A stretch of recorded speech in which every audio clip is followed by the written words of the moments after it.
Hello there. In what seems to be a loosening of the EU stance, we're told that trade talks could actually start in December.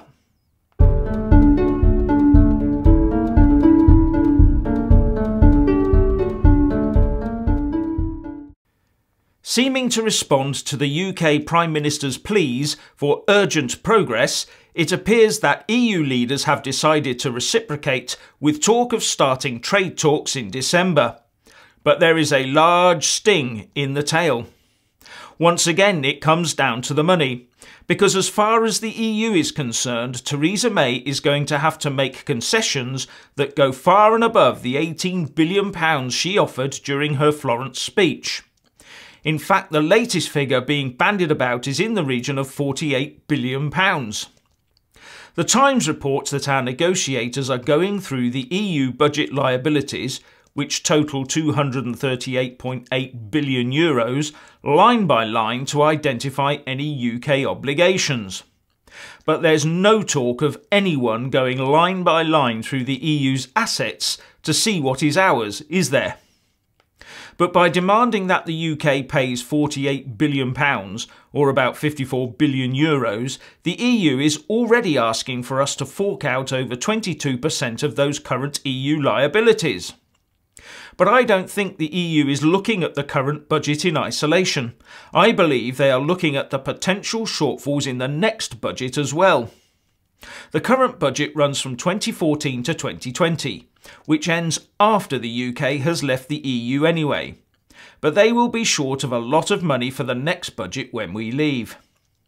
Looking at the previous budget for 2007 to 2013, the UK's total national contribution made up nearly 11% of the total. Removing that would leave a sizable hole in any budget. And we've already been told that there's a potential €60 billion crater in the Commission's pension pot alone. Now, just for the sake of argument, say we paid this exorbitant £48 billion ransom demand just to get us a seat at the trade negotiating table. What do you think the next demands would be? Do you think that a free trade agreement would be forthcoming just because we'd given them that money? I would surmise not. The EU would separate that away and say that now we talk trade and how you, the UK, are going to pay for it.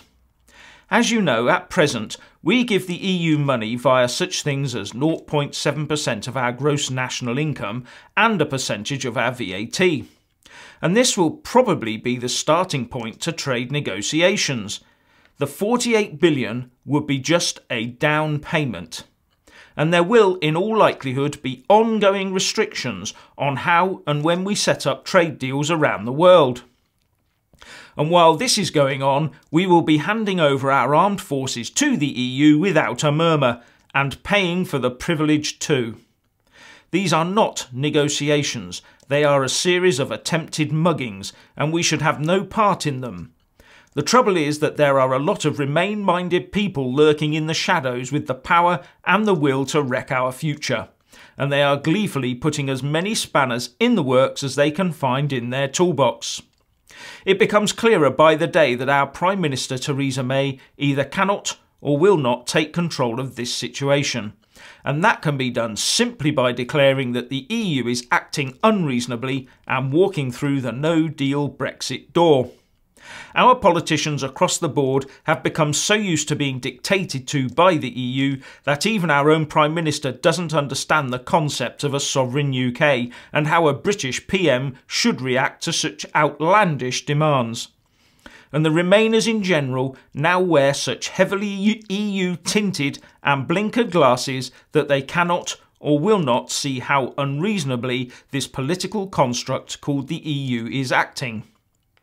As a first step of intent, the UK could look at the EU asset register in detail and claim back what is rightfully ours.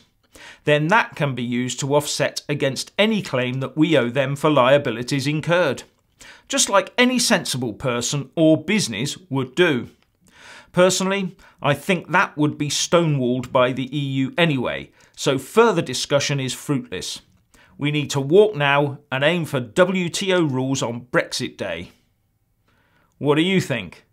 Please leave a comment below. Thank you. Please do like and share this video, and also subscribe to my channel. And when subscribing, please do remember to press on the little bell next to the subscribe button. That way you'll get an alert every single time I put up a new video. Thank you very much for watching.